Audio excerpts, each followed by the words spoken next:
Bueno, esta historia que vamos a hacer hoy en A Fondo es de no creer. Si Gabo viviera, ¿no es verdad, Federico? Esto habría sido parte de un episodio de una de sus novelas. Resulta que Federico Ríos, periodista, fotógrafo muy importante, premiado, hace mucho tiempo le puso el ojo a Caucasia. Estaba investigando qué pasaba. Caucasia, una zona del país donde se dan la mano la minería tradicional, familiar, que llaman allá, con la minería ilegal, que pues es propiedad hoy del Clan del Golfo, ayer de Macaco, antes de ayer de lo que sea. Y resulta que después de una investigación muy impresionante, saca su reportaje en el New York Times y descubre con pruebas, con fotos, que había una mina ilegal. Existe hoy, hasta hoy, una mina ilegal que funciona en el batallón, en los predios de una finca que se llama Mandinga, que perteneció a Macaco y que hoy colinda con el batallón que se llama Rifle 33, ¿no es verdad?, del Ejército de Colombia. La investigación es no solamente tiene las fotos, sino que él mismo va allá con el comandante del batallón y le cuenta que ha hecho una exploración con un dron y le dice que hay una mina que está en este momento siendo trabajada por los mineros y él dice que no. Y va con él y resulta que encuentran a los mineros en acción y casi que no se quieren ir cuando son descubiertos por el comandante del ejército. Más que contarles una cosa que ustedes pueden leer en el New York Times, está en español, lo que hemos querido hacer con este podcast, que me parece es lo lógico, es hablar primero con Federico Ríos, que fue el autor de la nota y del reportaje, pero además hablar con él sobre las reacciones que ha tenido ese reportaje, que en un país normal deberían por lo menos tener un efecto, como mínimo, la renuncia del ministro de Defensa, porque minería ilegal, minas que estén siendo además utilizadas, cuyo oro está siendo utilizado también para comprarlo de manera legal en Estados Unidos, ¿sí?, por el Tesoro de los Estados Unidos, que además operen en un batallón del ejército colombiano, bueno, eso produciría de inmediato, no solo la salida del comandante de ese batallón, sino la renuncia del ministro de Defensa. Bienvenido aquí, Federico Ríos. María Jimena, muchas gracias por abrirme los micrófonos de A Fondo. Bueno, es que esto es de no creer. Usted desde hace rato tenía esta historia, ¿no es verdad? ¿Cuántas veces fue al lugar? Nosotros llevamos casi 2 años trabajando en rastrear el oro que estaba saliendo de Colombia y teníamos algunas pistas de cómo oro que no era extraído de forma legal estaba llegando al US Mint, al Tesoro de los Estados Unidos. Esto es una investigación en la que estaba trabajando con Justin Sheck, que es otro de los periodistas del New York Times, que vino varias veces a Colombia y viajamos por varios lugares del país. Estábamos muy interesados en entender cómo estaba funcionando esta cadena de producción de oro y cómo estaba llegando el oro a los Estados Unidos, qué era lo que pasaba ahí. Entonces estuvimos yendo a diferentes lugares del país, en diferentes momentos, en diferentes escenarios, y en varios viajes fuimos a Caucasia, que es uno de los lugares en donde se produce oro. El Bajo Cauca antioqueño es solo uno de los muchos lugares en donde hay minería y se articulan de alguna manera también la legalidad, la ilegalidad, las zonas grises, un montón de cosas sumamente extrañas. ¿Qué pasa? El precio del oro ha crecido de una forma alarmante en los últimos años porque la gente que trata de respaldar sus riquezas en oro está preocupada por la volatilidad de muchas de las monedas, por las acciones, por el tema del petróleo. Entonces en eso el oro se ha convertido en un refugio para resguardar la riqueza de algunas personas y eso ha hecho que los precios se disparen dramáticamente. En esa disparada de los precios, por supuesto, Colombia como país se ve afectado de una forma severa y hay un boom, una fiebre del oro, una fiebre del oro. Entonces, cuando llegamos a Caucasia, hubo muchísimas cosas que nos sorprendieron, muchísimas. Uno va por Caucasia y está sí. encontrando motores para dragas en las calles, ¿no? Pues en motores las calles, para dragas, sí, retroexcavadoras. Sí. ¡Wow! Sí. Así, muy impresionante. Sí, es cierto. Y una de las cosas impresionantes que encontramos fue esta mina que se llama La Mandinga. Esto es a unos 8 kilómetros de Caucasia. Uh-huh.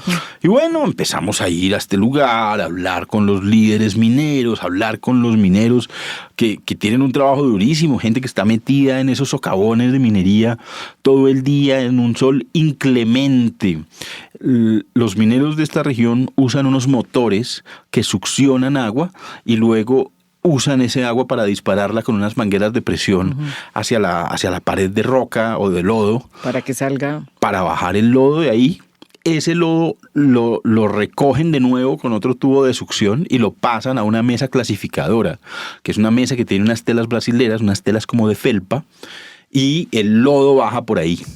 Esas telas lo que hacen es que por gravedad las partículas más pesadas se quedan en la tela y las más livianas siguen lavándose con el resto del agua.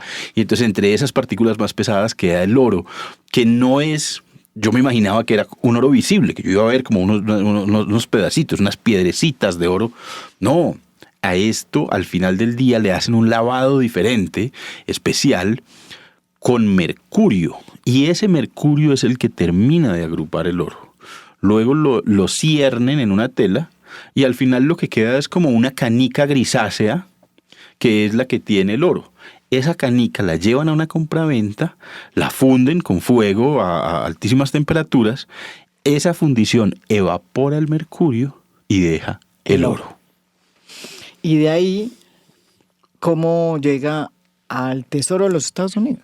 De ahí, las compraventas venden ese oro a las comercializadoras internacionales. Que ya es legal. Las comercializadoras internacionales en Colombia funden oros de diferentes orígenes y lo venden con documentación legal, por supuesto, claro. A unos clientes en Estados Unidos. Dillon Gage es uno de los clientes con los que hablamos para determinar la trazabilidad de este oro. Y Dillon Gage lo compra, lo funde con otros oros y lo vende al US Mint. Bueno, lo que no sabían es que ese oro sale de una tierra que era de propiedad de Macaco, uno de los grandes narcotraficantes colombianos, que terminó reinventándose como paramilitar en la época de la negociación con los paramilitares de Álvaro Uribe y que hoy está de nuevo en Colombia después de haber pagado una pena en los Estados Unidos. Hoy es parte de ese grupo gestor que forma parte de los intentos de negociación que ha impulsado la paz total. Pero a su vez, digámoslo así claramente, a pesar de que estas tierras siguen siendo de Macaco, evidentemente hoy esa región está controlada por el Clan del Golfo, que es una organización mafiosa, digámoslo así, con cierto control territorial en esa zona, sobre todo en Caucasia. Eso es un dato que no hay que probarlo porque es así, porque están ahí. Cuando uno llega a Caucasia, todo es hoy, antes era de Macaco, hoy es del Clan del Golfo, ¿no es verdad? Exactamente. En esta zona, específicamente en la mina La Mandinga, ellos tienen un control absoluto. Es muy particular porque ellos han alegado que esto es mentira, que ellos no tienen ninguna titularidad. Y por supuesto, no existe una titularidad a nombre de... Hay un comunicado de ellos, sí, dice. Sí, ellos no tienen ninguna titularidad, digamos, en no tienen títulos todavía. En documentos, pues, registrados ante la Oficina de Registro de Instrumentos Públicos, ni en ninguna notaría. Pero después de hacer docenas de entrevistas, cada uno de los mineros nos explicaba cómo para poder minear en esta zona tienen que pedir una autorización y luego pagar un impuesto a este grupo. Después el grupo es el que les asigna el lugar en donde pueden minear. Esto no es libre, ¿no? El grupo les dice aquí y hasta ahí es. Y les dan unos límites. Y sí, es una administración espacial de este territorio. Luego, cada semana ellos deben pagar un impuesto que viene la persona del grupo en una motocicleta el fin de semana y está recogiendo. Y además también nos explicaron que el grupo es el que les dice exactamente en qué compraventa deben ir a vender. Uh-huh. Y esto es algo que van rotando de una para otra. Entonces, pues es muy particular porque si uno recorre la zona, sí, se da cuenta que de repente un día hay 15 o 20 o 30 minutos haciendo fila en una de las compraventas y al lado hay 2 compraventas más pagando al mismo precio, vacías. Y uno dice, oye, qué tan extraño, uh-huh, ¿sí? Pues a mí me pareció extraño. Uh-huh. Y luego, pues ya me enteré que es que el grupo designa en dónde se debe vender y con eso hacen una auditoría de cuánto está sacando cada minero, porque sobre la cantidad que cada minero saca, se cobra el impuesto. Efectivamente salió un comunicado de lo que conocemos como el Clan del Golfo, pero que ahora se autodenomina como una organización gaitanista, pues con ese nombre que le quita a Gaitán, pero realmente es Clan del Golfo. El Clan del Golfo acaba de decir que efectivamente no tiene ninguna titularidad, cosa que me pareció sorprendente, pero no solamente reaccionó Federico, el Clan del Golfo. Esto ha tenido, por eso me parece impresionante esta historia, porque aquí hay otra historia que surge. Después de su denuncia, donde es evidente que usted tenía todas las fuentes probatorias, ¿no? Estaba el comandante, estaba en el sitio, el comandante del batallón que va con él al lugar donde encuentran precisamente los mineros haciendo los trabajos en un lugar que está completamente metido dentro del batallón. La respuesta me sorprendió de los 2 personajes más importantes que tenían que responder. Primero, vamos con el presidente Gustavo Petro. Presidente Gustavo Petro ha sacado un comunicado que tengo acá que ni siquiera hace referencia a la fuente inicial, que es el New York Times, ni a usted, Federico. Y entonces dice, lo retoma como si fuera un reportaje del diario El País, imagínense. Y dice, este reportaje del diario El País que toma la investigación del New York Times, imagínense, muestra la verdad, una realidad evidente en Colombia. La mayor economía ilícita es el oro y se vende legal fundamentalmente en Estados Unidos y financia sus negocios inmobiliarios como oro legal. Y entonces viene el reparo del presidente Gustavo Petro. Dice, el artículo no menciona qué hace el gobierno nacional en contra y ni siquiera nos entrevistó. Federico, es increíble. Uno lee lo que está, yo invito a leer este post del presidente, es impresionante, que es lo mismo que va a decir después Pedro Sánchez, que agrega una frase que es aún más absurda, dice, es inconcebible lo que está pasando allá en la mina, en la Mandinga, ahí en el batallón 33 en Caucasia. ¿Cómo así que es inconcebible? ¿Cómo así que no sabían? ¿Cómo así que el presidente Gustavo Petro, en lugar de decir, ¿sabe qué? Se va el comandante, se va el ministro, le reclama a usted que no lo entrevistó? Bueno, o sea, no entendemos nada. Sí, esto bueno, no entiendo exactamente. Eso es todo lo que puedo decir. Yo no entiendo. Sí, ¿no es verdad? Es que es...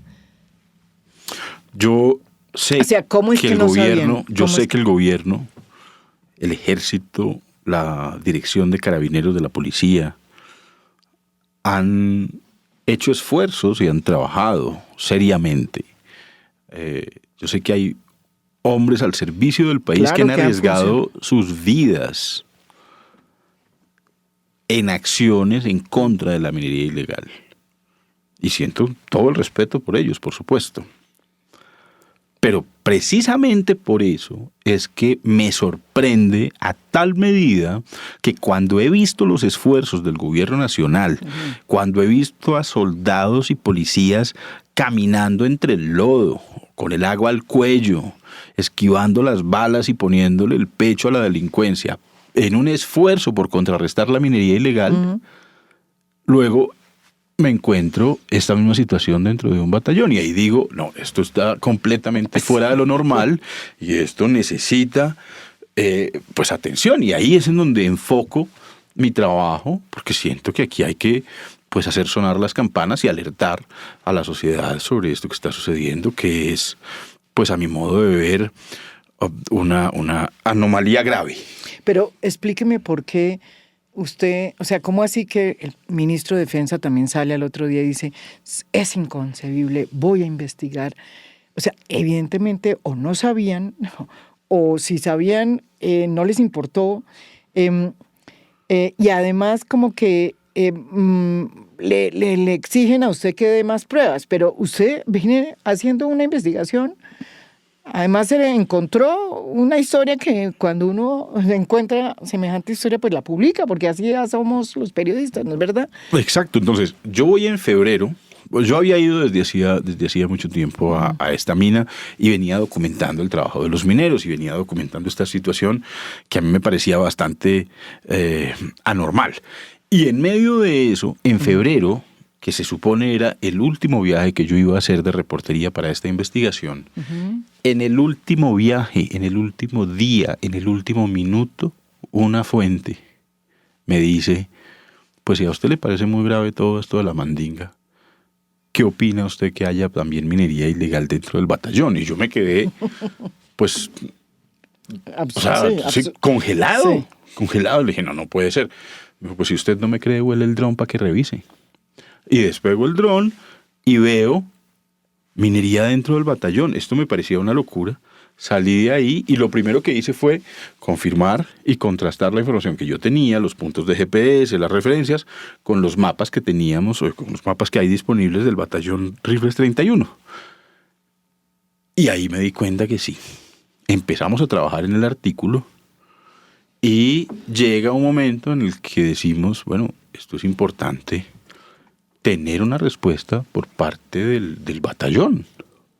Entonces contactamos al batallón y de ese contacto y de esa pregunta llegamos al coronel Echeverry, que es el comandante del batallón. Y el coronel nos dice que no hay minería dentro del batallón, que pues que seguramente es un error nuestro, una lectura que estamos haciendo equivocada, que vamos hasta allá. Y efectivamente volvemos, vamos al batallón, nos sentamos con el coronel y el coronel nos recibe amablemente con un par de técnicos y nos muestran documentos en los que ellos parece que han denunciado por meses la minería que está sucediendo al lado. Pero yo le insisto, coronel, usted me está hablando... Hay un documento que es impresionante, lo publicó el Tiempo, creo, hoy o ayer, donde evidentemente ellos denuncian que existe una mina y no pasa nada. Entonces yo le digo, coronel, usted me está hablando de una mina que está al lado del batallón, pero yo le estoy hablando de la minería que está sucediendo adentro del batallón. Exacto. Y el coronel insiste en que no, y yo insisto en que sí, hasta que llega un punto en el que, bueno, vamos, para pues claro, ya en el terreno. Y estos son 2 minutos de caminar. No más. Muy sorprendente, por ejemplo, que no hay una valla, una cerca, un alambre de púas, una malla, no hay nada que obstaculice el paso. Entonces a mí lo primero que me sorprende es que estamos caminando y de repente el coronel que está delante de mí se para congelado y voltea a ver a sus subalternos que están caminando con nosotros y les dice, se nos metieron. Porque se da cuenta ahí de pie que la minería sí está sucediendo dentro del batallón. Es un momento muy tensionante, el coronel por supuesto bastante descolocado, pero entonces el coronel empieza a ordenarle a los mineros que se vayan y les dice, esto es una propiedad del Ministerio de Defensa Nacional, ustedes no tienen nada que estar haciendo aquí, ustedes están dentro de una base militar. Y para mi sorpresa la reacción de los mineros es lo que cuenta usted, es una reacción muy airada. Aquí no hay respeto por la autoridad, aquí no hay ningún tipo de, ni siquiera miedo. O sea, el coronel está ahí al lado de la base, inmediatamente pide refuerzos, empiezan a llegar más soldados, pues soldados de la base, del batallón Rifles número 31, soldados armados. Y viene un tipo con un palo a enfrentarse al coronel y a gritarle insultos a 15 centímetros de la cara. Y luego aparece otro, el coronel da la orden de empezar a quemar algunos de los motores. Cuando empiezan a quemarlos, los mineros empiezan a coger las mangueras en fuego para tratar de acercarlas y quemar con esas mangueras en fuego a los militares. Y luego aparece otro tipo en calzoncillos, que es como trabajan allí las personas. Es que Mucho calor. voy a hacer una salvedad. Yo no estoy hablando de mineros millonarios, yo estoy hablando de una gente que se rompe la espalda al sol trabajando muy duro. Y se ganan pues el sustento diario. Esto no es nadie multimillonario ni haciéndose rico, por supuesto. Ahora, pues esto es una actividad al margen de la ley. ¿Cierto? Entonces hay que balancear todo eso. Sí. Yo siento que hay que balancear todo eso. Y yo creo que ahora la conversación importante que hay que tener como país es cómo ponemos todo esto dentro de un orden.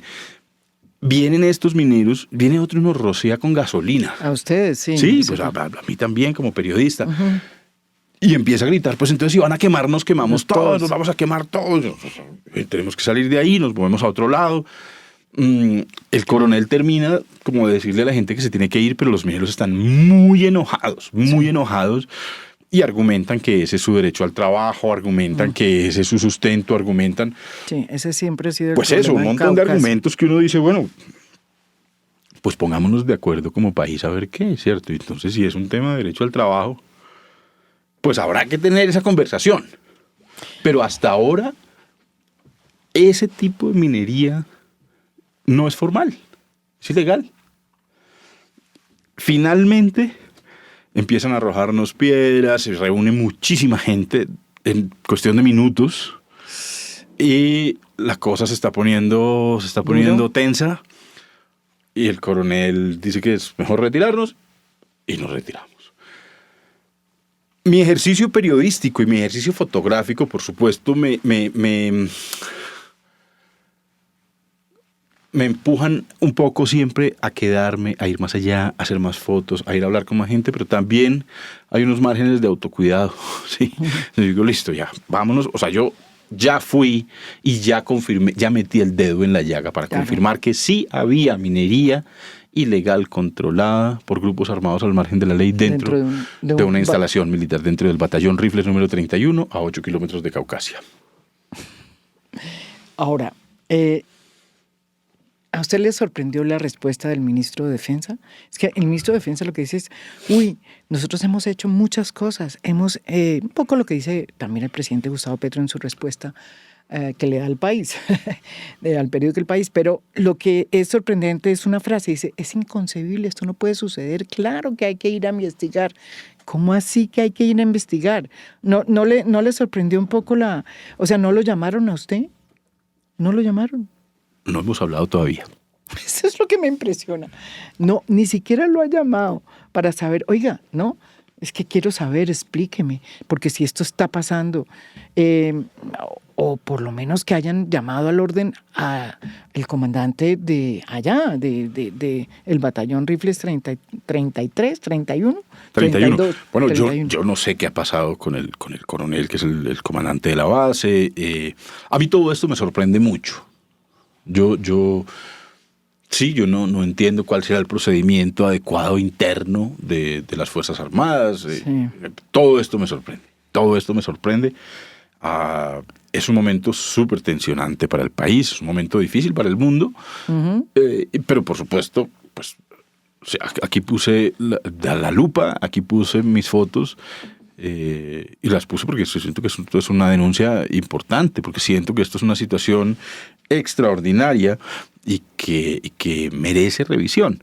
Sí. Pero todo me sigue sorprendiendo alrededor de esto. Y pues a ver qué sucede de aquí en adelante. Usted sabe que ese sitio donde se hace esta, digamos, donde se encuentra esta mina ilegal, era de Macaco, pero que termina siendo, pues aquí el tiempo sacó el trasiego de este bien y termina diciendo que Macaco termina entregando esta tierra para Justicia y Paz, en Justicia y Paz, y es precisamente por cuestión de esta entrega que la Mandinga se le entrega a la unidad de víctimas, ¿no es verdad? Para que la entregue a modo de reparación.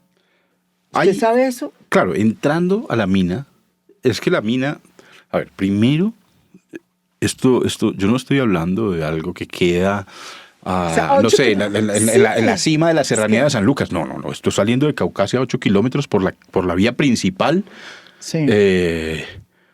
Y listo. Entrando a la mina, Sí. hay un aviso que está quemado, A ver, ¿qué dice? que yo creo que es sobre cómo esta mina pertenece al fondo De... de reparación para las víctimas. Exactamente. Pero pues esto es, sí, Pero esto es más dramático aún. imagina, sí. Es que eso es lo que estamos confirmando hoy con una investigación que saca El Tiempo hoy, diciendo que efectivamente fue parte de los dineros que entregó en Justicia y Paz Macaco y que no entraron a la SAE, sino que entraron hoy al manejo de la unidad de víctimas, a este Fondo de Reparación a Víctimas del Paramilitarismo. Exactamente. Dios mío, y terminó en manos del Clan del Golfo. Pues sí, sí. ¿Cómo hace esa? No. O sea, eso, Le toca meterse a esa investigación, Federico. un descalabro, sí. Acá está precisamente lo que dice. No se puede entender muy bien este informe, además usted me dice que cuando entra se ve esa. Sí, es una valla pequeña que está quemada, que Dice dice que- administrado por el Fondo para la Reparación de las Víctimas. Aporta a la reconciliación y la paz en Colombia. Pero pues eso dice el letrero. Mire lo que es, es increíble que un terreno que estaba, digamos, considerado como aporte de un victimario, de un jefe paramilitar como Macaco en Justicia y Paz, para ayudar a las víctimas que él había infringido durante el conflicto, resulta que termina en manos del Clan del Golfo y siendo el epicentro de una mina ilegal de oro. Sí, es como una historia macondiana. ¿No es verdad? Sí, completamente. Y usted cuando entró se dio cuenta que era un bien que estaba en el fondo. Usted ya sabía que estaba en el fondo. Pero cuando uno ve este aviso, cuando uno ve este letrero que está en la entrada, pues inmediatamente de ahí ya se da uno cuenta de qué se trata. Y lo que es muy triste es que esta mina, esta tierra, en lugar de habérsele entregado a las víctimas del conflicto del paramilitarismo, terminó en manos del Clan del Golfo. Y uno dice, bueno, muy bien, entonces esa discusión que hace usted entre minería como una forma de vida, porque hay que decir que en Caucasia sí la minería es una forma de vida, ¿sí? Y hay una pelea desde tiempo atrás entre lo que ellos consideran la minería familiar, que es una fórmula que existe y que está tasada por la ley, y la minería, digamos que es la minería ilegal hecha por la legal y la ilegal, ¿sí? Que son los grandes empresarios que llegan de manera ilegal o legal, porque allá hay varias empresas legales también. Por supuesto. ¿No es verdad? Sí. Y efectivamente esa es la conversación que queda, porque los que usted encontró eran personas que vivían de la minería, digamos que han hecho de la minería una vida, su vida, y consideran eso que es como su trabajo que le da sustento a la familia, ¿sí o no? Por supuesto, estos son campesinos muy fuertes en sus músculos, pero además fuertes en su carácter. Esto es gente que le pone la espalda al sol todo el día en el Bajo Cauca, en un solazo que es un infierno, en un ruido que es ensordecedor, pues son Con esas esas máquinas ahí. Yo estuve ahí algunas veces, nunca salí sin dolor de cabeza. Yo no quiero ni imaginarme cómo vive esta pobre gente. Muchos de los mineros y de los compraventeros que conocí tiemblan como si tuvieran Parkinson por el envenenamiento con mercurio. La comida de esta zona, o sea, como yo no me atrevo a comer un pescado ahí en este lugar, todo tiene que estar en unos niveles de mercurio que sobrepasan los límites normales de la OMS. Entonces esto tiene muchas aristas. Haber encontrado una mina dentro de una base militar es una de ellas, Pero la conversación es mucho más amplia. Caucasia acaba de pasar por un paro minero y estuvieron allí las autoridades regionales y nacionales, y estuvieron allí las autoridades ambientales, las autoridades mineras, las autoridades militares, y entiendo que llegaron a unos acuerdos. Pero a mí me parece que dentro de esos acuerdos tal vez no está hacer minería dentro de un batallón del ejército. Entonces no sé cuáles son los acuerdos, no los conozco en profundidad. Yo siento que hay una conversación importante que tener, porque el reportaje apunta a lo irregular que es tener una mina dentro de un batallón del ejército. De ahí para adelante, la conversación sobre la legalidad o ilegalidad, o la permisividad del Estado, o la posibilidad de que una persona o una familia haga minería, esto no es fácil. Esos mineros se rompen la espalda, además sin ningún tipo de seguridad. Y esto es un lugar en donde la educación, el trabajo, la salud, la defensa de los derechos humanos están todos en tela de juicio. Pero no significa eso que a mí me parezca normal como periodista que haya una mina ilegal dentro de un batallón del ejército. Sí, realmente es una historia como para García Márquez. Exactamente. ¿No es verdad? Exactamente. Y lo que es más extraño aún es que el ministro de Defensa no lo haya llamado a usted. Si va a investigar, lo primero que habría hecho cualquier ministro es, oiga, la persona que hizo ese informe, ese reportaje, yo quiero hablar con él antes de cualquier investigación. Espero poder verme pronto con el ministro y compartir mis hallazgos con él y con todo el país, por supuesto. Claro, y muy buen reportaje, Federico. Como siempre, esas fotos, no solamente fueron esta vez las fotos, sino esta vez además hizo una crónica de lo que usted encontró, que me parece que también es una beta nueva, y me parece que es un aporte también a entender que detrás de esta historia no solamente, como dice Federico, está el tema de que haya una mina ilegal en un batallón que queda a 8 kilómetros de Caucasia, o sea, esto queda muy cerca de una zona urbana bastante llena de gente, ¿no? Sino que apunta a un tema muy complicado, y es cuál es la política real que está haciendo este gobierno en materia de la minería, ¿sí? De qué es lo que está realmente pasando en ese tema, y cómo la une a la política de la paz social, de la paz total, ¿verdad? Porque, bueno, sí, el Clan del Golfo está en esto negociando con el gobierno. Bueno, espero que las negociaciones sean fructíferas. Yo, como periodista y como ciudadano, ansío profundamente la paz. Que ojalá y las negociaciones resultaran bien, ¿no? Es como una ilusión. A veces la veo un poquito empañada, pero es una ilusión. Sí, no, todos tenemos. Pero dentro de las negociadores, por lo menos los negociadores sí le deberían preguntar al Clan del Golfo, ¿no? Oiga, dentro de las negociaciones no está, o por lo menos paren las minas dentro de los batallones. Eso sería un comienzo importante, ¿o no? Sí, por supuesto. Muchas gracias, Federico, por esta oportunidad. Muchas gracias, espero María que Jimena. No sea la última. No, espero. Muchas gracias. Yo también espero seguir pasando por estos micrófonos. Claro que sí, ni más faltaba sobre fotografía y periodismo. Ese periodismo que hace Federico, que realmente reivindica la profesión. Muchas gracias. Gracias, Jimena.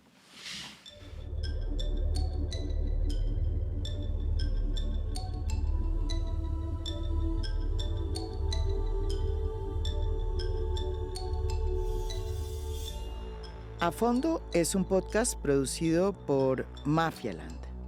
Producción general, Beatriz Acevedo. Producción de audio, Juan Felipe Rojas.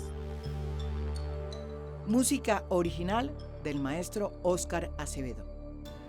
Nos pueden escuchar también en mi canal de YouTube. Gracias por escuchar.